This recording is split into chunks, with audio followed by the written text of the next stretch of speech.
A paz do Senhor, meus irmãos. Meu nome é Ismael, do canal Retornando às Escrituras. E hoje nós vamos dar continuidade ao estudo do livro de Apocalipse. Amém, irmãos? Hoje vamos entrar na parte 4, né, do capítulo 20. E vamos dar continuidade, né, a partir do capítulo 20, versículo 7. Amém, irmãos? Louvado seja o nome do Senhor. Então vamos ler aqui, capítulo 20, versículo 7, que diz assim: E acabando-se os 1000 anos, Satanás será solto da sua prisão. Então, enquanto os santos de Deus estarão governando a terra por 1000 anos, né, o diabo ele tem sido amarrado, né, e trancado no abismo por 1000 anos. Depois dos 1000 anos, depois que os 1000 anos passarem, né, ele será libertado novamente por um pouco de tempo, né, como diz a palavra. Então a gente sabe que durante o milênio, né, durante o tempo que ele estava preso, doenças e males não existirão, né, no milênio. As pessoas viverão centenas de anos, haverá uma explosão populacional, né? Agora, observe aqui que acaba o milênio e começa a eternidade. Ou seja, começa a eternidade com o diabo sendo solto, né? Então, se Satanás ele foi preso no abismo por 1000 anos, e o abismo é debaixo da terra, né, que é o Sheol, quando ele é solto, né, não, é a mesma coisa, né, daquela besta que sobe do abismo, né? Ou seja, a figura se repete, né? E agora a gente tem que entender, né? Agora que nós estamos na eternidade, nós temos que entender agora a questão da eternidade, né? E a palavra de Deus fala do oitavo dia, né? Depois da festa dos tabernáculos, nós tínhamos o oitavo dia que simboliza a eternidade, né? Então nós temos que entender um pouquinho essa questão do oitavo dia, né? E nós vamos ver que no oitavo dia, né? Depois da festa dos tabernáculos, Deus ele pede muito sacrifício, né? Nessa festa dos tabernáculos. Então, para isso, nós vamos ler Números 29, a partir do versículo 12, que diz assim: Aos 15 dias do sétimo mês tereis santa convocação. Nenhuma obra servil fareis, mas 7 dias celebrareis a festa ao Senhor. Por holocausto em oferta queimada de aroma agradável ao Senhor, oferecereis 13 novilhos, 2 carneiros e 14 cordeiros de um ano, serão eles sem defeito. Pela oferta de manjares de flor de farinha amassada com azeite, 3 décimas de um efa para cada um dos 13 novilhos, 2 décimas para cada um dos 2 carneiros, e 1 décima para cada um dos 14 cordeiros, e um bode para a oferta pelo pecado, além do holocausto contínuo, a sua oferta de manjares e a sua libação, né? Libação é aquele ato de derramar água, né, vinho ou sangue para Deus, né? Continuando, verso 17. No segundo dia oferecereis 12 novilhos, 2 carneiros, 14 cordeiros de um ano sem defeito, com a oferta de manjares e as libações para os novilhos, para os carneiros e para os cordeiros, conforme o seu número, segundo o seu estatuto. Verso 19. E um bode para a oferta pelo pecado, além do holocausto contínuo, a sua oferta de manjares e a sua libação. No terceiro dia oferecereis 11 novilhos, 2 carneiros, 14 cordeiros de um ano sem defeito, com a oferta de manjares e as libações para os novilhos, para os carneiros e para os cordeiros, conforme o seu número, segundo o estatuto. E um bode para a oferta pelo pecado, além do holocausto contínuo, a sua oferta de manjares e a sua libação. No quarto dia, 10 novilhos, 2 carneiros, 14 cordeiros de um ano sem defeito, com a oferta de manjares e as libações para os novilhos, para os carneiros e para os cordeiros, conforme o seu número, segundo o estatuto. E um bode para a oferta pelo pecado, além do holocausto contínuo, a sua oferta de manjares e a sua libação. O Senhor lhe ordenará. Versículo 26. No quinto dia, né, 9 novilhos, 2 carneiros, 14 cordeiros de um ano sem defeito, com a oferta de manjares e as libações para os novilhos, para os carneiros e para os cordeiros, conforme o seu número, segundo o seu estatuto. e um bode para a oferta pelo pecado, além do holocausto contínuo, a sua oferta de manjares e a sua libação. No sexto dia, 8 novilhos, 2 carneiros, 14 cordeiros de um ano sem defeito, com a oferta de manjares e as libações para os novilhos, para os carneiros e para os cordeiros, conforme o seu número, segundo o estatuto. E um bode para a oferta pelo pecado, além do holocausto contínuo, a sua oferta de manjares e a sua libação. No sétimo dia, 7 novilhos, 2 carneiros, 14 cordeiros de um ano sem defeito, com a oferta de manjares e as libações para os novilhos, para os carneiros e para os cordeiros, conforme o seu número, segundo o seu estatuto. Verso 34. E um bode para a oferta pelo pecado, além do holocausto contínuo, a sua oferta de manjares e a sua libação. Agora no oitavo dia, né? Versículo 35, no oitavo dia. Tereis reunião solene, nenhuma obra servil fareis. E por holocausto, em oferta queimada de aroma agradável ao Senhor, oferecereis um novilho, um carneiro, 7 cordeiros de um ano sem defeito, com a oferta de manjares e as libações para o novilho, para o carneiro e para os cordeiros, conforme o seu número, segundo o estatuto. E um bode para a oferta pelo pecado, além do holocausto contínuo, a sua oferta de manjares e a sua libação. Estas coisas oferecereis ao Senhor nas vossas festas fixas, além dos vossos votos e das vossas ofertas voluntárias, para os vossos holocaustos, as vossas ofertas de manjares, as vossas libações e as vossas ofertas pacíficas. E falou Moisés aos filhos de Israel conforme tudo que o Senhor lhe ordenara. Então, irmão, se somar todos os sacrifícios das festas anteriores, né, não vai dar a quantidade de animais na festa dos tabernáculos, né? Os irmãos viram aqui a leitura de cada dia, né? Então Deus pediu o sacrifício no sétimo dia e no oitavo dia, dando literalidade, né, ao templo de Ezequiel, né? A quantidade de sacrifícios maiores é porque as nações ainda estariam participando desse sacrifício. E Deus pediu no oitavo dia a oferta pelo pecado, né? E que pecado será que foi este, né? Aí nós descobrimos então pela lei, né, que tem sacrifício no oitavo dia, mas não tem mais templo, né? Acabou o reino milenar e nós já estamos no reino eterno, né? Nós já estamos na eternidade. Então, para que sacrifício no reino eterno, né? Então, a resposta para tudo isso, né, é o grande trono branco, né? A chave para a gente poder interpretar tudo isso, né? É a questão do grande trono branco. Então, no trono branco haverá pessoas sendo absolvidas, né? Então, a gente sabe que lá no trono branco tem o livro das obras e o livro da vida. E nem todas as pessoas elas serão condenadas no trono branco, né? Então, todos os que morreram e que não faziam parte do povo de Cristo, né, desde Adão até o último morto do reino milenar, todos eles vão ressuscitar, né, e se apresentar diante de Deus. Nesse momento, então, é que vai ser feita a expiação dos pecados, em definitivo, daqueles que conseguirem alcançar o reino eterno. Então, no trono branco, né, nós já estamos no oitavo dia, né, nós já estamos na eternidade. E no oitavo dia tem a expiação definitiva, né, que começa no fim do reino milenar, né? Ou seja, então tem essa transição, tem esse período de transição. Apocalipse 28. E sairá a enganar as nações que estão sobre os 4 cantos da terra, Gog e Magog, cujo número é como a areia do mar, para as ajuntar em batalha. Então esse aqui vai ser o segundo Gog e Magog, né? Essa expressão Gog e Magog, ela só aparece aqui, né, no Apocalipse 28. Quando Satanás ele for solto, né, da sua prisão, ele fará a obra que sempre fez, né? E agora vai ser fácil enganar, por quê? Porque muitas coisas aconteceram no período de 1000 anos, né? Se a gente pegar aí um período de 1000 anos, quantas coisas não pode acontecer, né?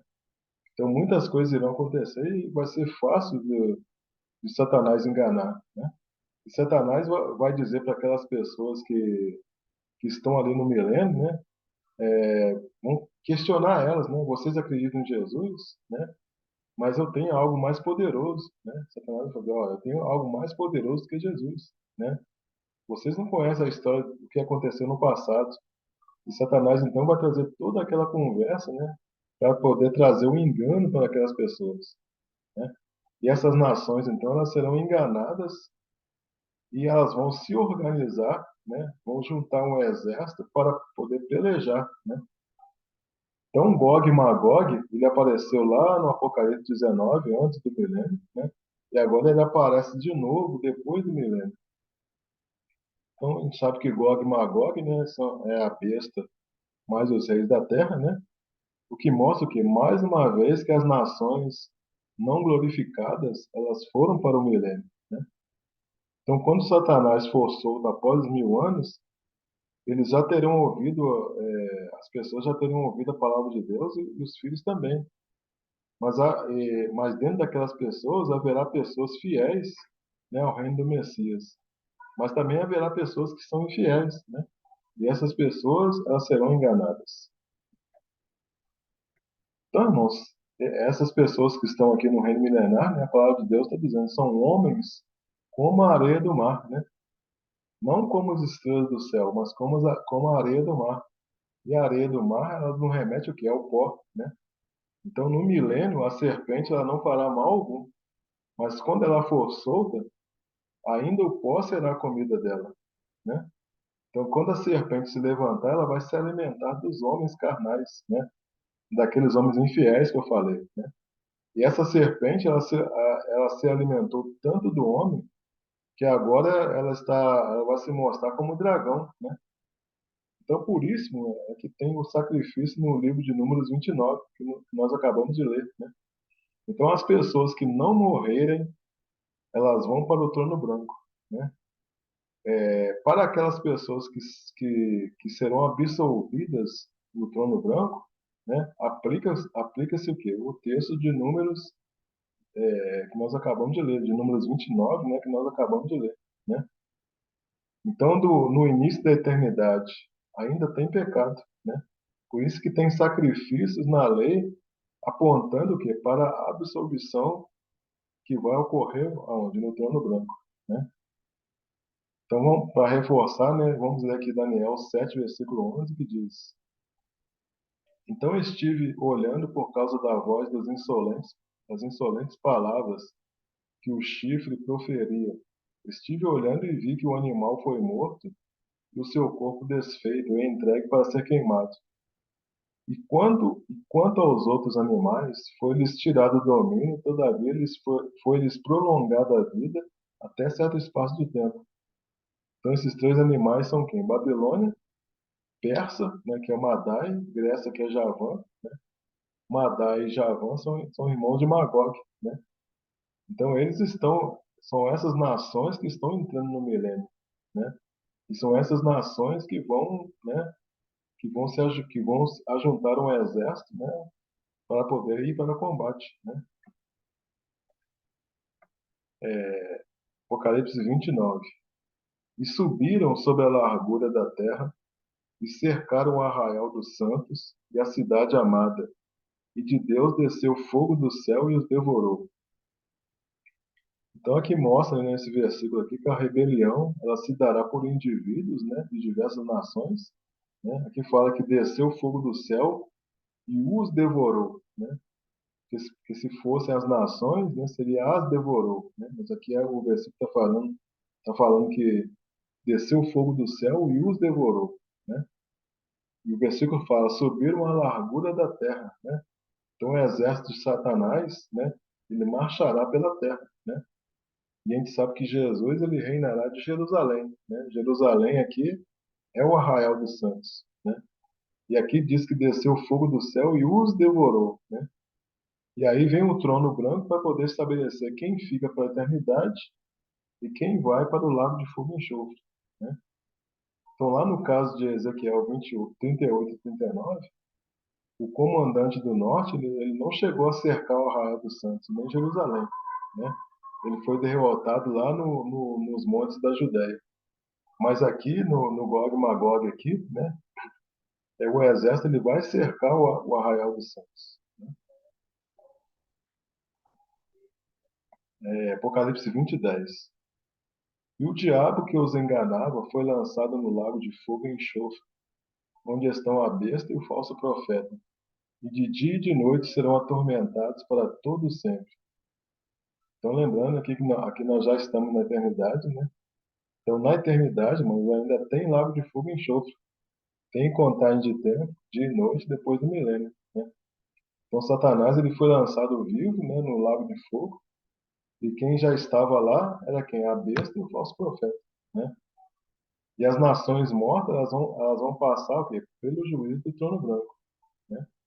Então, nós temos aqui a figura do lago de fogo, né? Que é o Geena, né? O Geena, a gente sabe que era o lixão de Jerusalém, né? Onde os filhos, animais e os criminosos eles eram sacrificados, né? A palavra Geena é de origem grega, né? Está lá em Mateus 5, 22, 29 e 30, né? Mateus 10, 26, 23, 14, 15 e 33, né? Então a palavra Geena é de origem grega e no hebraico a palavra é Tofet, né? Está lá em Isaías 30, versículo 33 e também em Jeremias 7, 31 e 32, né? Então isso aqui nada mais que é o Vale de Inom, né? O Vale de Inom é onde o fogo queimava sem cessar. Então falar um pouquinho sobre o Vale de Inom. O Vale de Inom era um lugar perto de Jerusalém, né? Onde o rei Acais ele iniciou a adoração aos deuses do sol e do fogo, Baal e Moloque, né? Então os judeus, sob o domínio do ímpio Manassés, eles ofereciam os seus filhos como ofertas queimadas nessa adoração idólatra, né? Está lá em Jeremias 7:31. Esta adoração cruel, ela foi finalmente abolida, né? E mais tarde o rei Josias, ele tornou o lugar um receptáculo de carcaças de animais e corpos de malfeitores, né, criminosos, nos quais os vermes, né, se reproduziam continuamente, né? Então o fogo perpétuo ele era mantido para poder consumir a matéria apodrecida, né? E o lugar, desculpa, esse lugar ainda existia no tempo de Cristo, né? E Cristo usou essa situação, esse lugar, para ilustrar as condições do inferno, né? Então Jesus ele se referiu ao inferno de fogo. Está lá em Marcos 9, 45 a 46, que diz assim, ó: E se o teu pé te escandalizar, corta-o.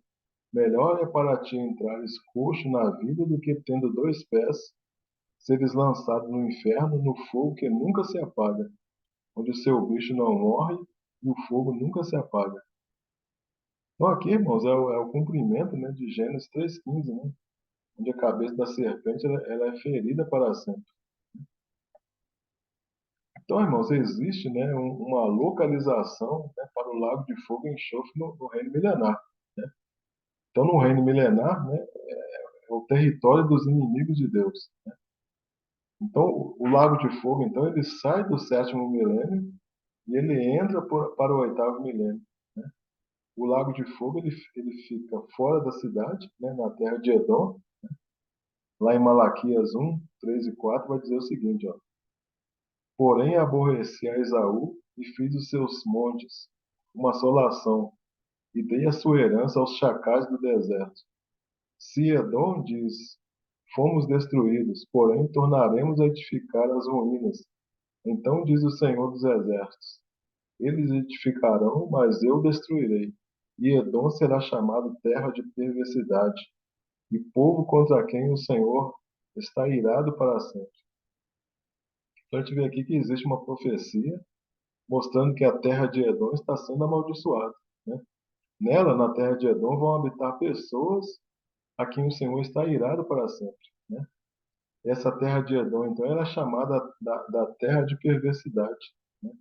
Eles vão construir, mas Deus vai destruir. Então fica longe de Jerusalém, né? Lá, essa terra é a atual Jordânia, né? Então, quando a palavra fala aqui irado para sempre, significa que é um lugar de condenação eterna, né? Então, o lago de fogo, irmão, não é um caldeirão de água fervendo, né? As pessoas sendo espetadas com um garfo de fogo, né? Não tem nada a ver. Então, vamos ver lá Isaías 34, versículos 9 e 10, que diz: Os ribeiros de Edom se transformarão em piche, e o seu pó em enxofre, e a sua terra se tornará em piche ardente. Nem de noite nem de dia se apagará. Subirá para sempre a sua fumaça de geração em geração, será assolada e para todo sempre ninguém passará por ela. Então aqui está falando dos ribeiros de Edom, os lagos, né? Se transformarão em piche, né? Que é algo quente, né? Ardente. Eles vão se tornar fogo e enxofre, né? Então os profetas eles estão dizendo o quê? Que a terra de Edom ela vai ser transformada num território dos inimigos de Deus, né? Então na sua justiça Deus então ele prepara um lugar para os que amam a injustiça, né? Então esse fogo e enxofre vai ficar ali queimando de dia e de noite, né? A fumaça que vai sair de lá vai ser para todo sempre, de geração em geração, né? Então ninguém vai passar por ela, ninguém vai atravessar essa terra.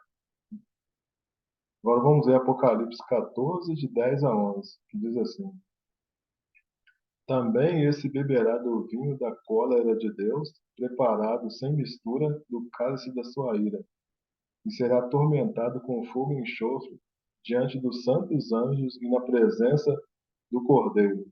A fumaça do seu tormento sobe pelos séculos dos séculos, e não tem descanso algum, nem de dia nem de noite. Os adoradores da besta e da sua imagem, a quem quer que receba a marca do seu nome. Então estamos aqui no reino milenar, né? A fumaça sobe para sempre e eles sofrem, né, diante dos anjos e do Cordeiro, né? Ou seja, são atormentados, né? Então esse lago de fogo e enxofre ele não está dentro da Nova Jerusalém. Por quê? Porque na Nova Jerusalém não tem dia e noite. Então esse lago de fogo e enxofre não está dentro da Nova Jerusalém. Vamos ver aqui Jeremias 49:17. Continuando falando de Edom, né? Assim será Edom, objeto de espanto. Todo aquele que passar por ele se espantará e assobiará por causa de todas as suas pragas. Então Edom será objeto de espanto, né, por causa do tormento eterno. Todos que passarem por ali assobiarão, né? É um tipo de lamento, né? Então eles vão passar ao lado do território de Edom, né? Então Edom está fora da nação de Israel, né? Está fora do templo de Ezequiel lá no milênio. Então a gente sabe que na Nova Jerusalém haverá nações, né? Diz que as nações dos salvos andarão na sua luz, né? Então como que ficará o espaçamento, irmãos, do lago de fogo e enxofre, né? Na eternidade, né? Por quê? Porque as medidas da Nova Jerusalém, né? Elas ultrapassam um continente, né? É uma coisa muito grande. Ela será maior do que Israel e maior do que Jerusalém, né? A terra de Israel ela é pequena, né? Jerusalém é menor ainda. E o templo de Ezequiel ainda é menor, né? Só que a Bíblia não explica onde ficará Edom, né? Então pode ser que Edom vá para um outro planeta, uma outra dimensão espiritual que a gente não sabe, né? E a Bíblia também não fala o que vai acontecer com as nações no reino eterno, né? Então a Bíblia também não dá explicações sobre isso. Vamos agora Isaías 66, 22 a 24. Porque como os novos céus e a nova terra que hei de fazer estarão diante de mim, diz o Senhor, assim há de estar a vossa posteridade e o vosso nome. E será que de uma festa de lua nova a outra, e de um sábado a outro, virá toda a carne a adorar perante mim, diz o Senhor. Eles sairão e verão os cadáveres dos homens que prevaricaram contra mim, porque o seu verme nunca morrerá, nem o seu fogo se apagará, e eles serão um horror para toda a carne.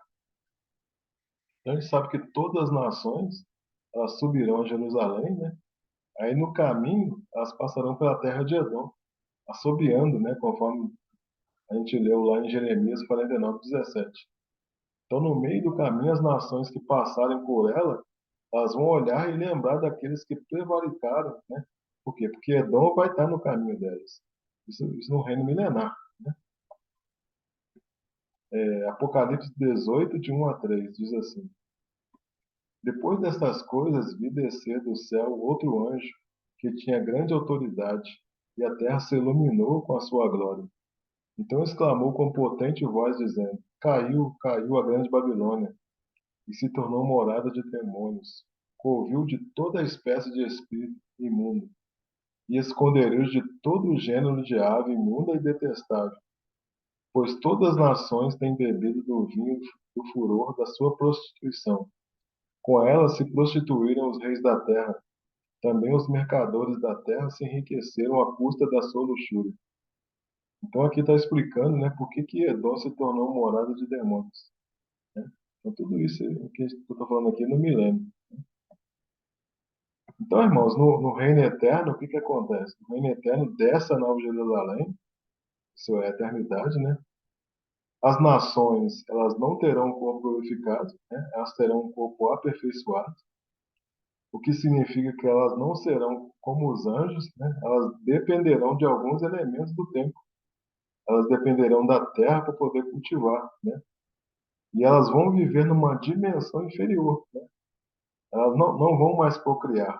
É como se fosse, é como se fosse no Éden, né? A imortalidade das nações ela ocorre pelo fato de quê? Porque não vai haver mais morte, né? O que vai fazer com que elas permaneçam vivas são as folhas das árvores, né? Agora, os que têm o corpo glorificado, eles não vão mais precisar de elementos da terra, né? O texto diz que o diabo será atormentado durante o dia e a noite. Então, o lago de fogo e enxofre ele é eterno, só que ele vai ficar do lado de fora da cidade, né? A Nova Jerusalém, ela pega o espaço de Edom, né? Edom é o lago de fogo lá no tempo do reino milenar, né? Só que a Nova Jerusalém, ela pega o espaçamento de Edom. Então, por isso que não dá para saber se o lago de fogo vai ser na Terra ou em outro planeta, né? Porque a Bíblia não fala, não nos dá detalhe de onde será o lago de fogo e enxofre na eternidade, né? Agora, tem algumas pessoas, né, que elas adotam a teoria do aniquilacionismo, né? Que é a visão de que os perdidos no inferno serão exterminados, né?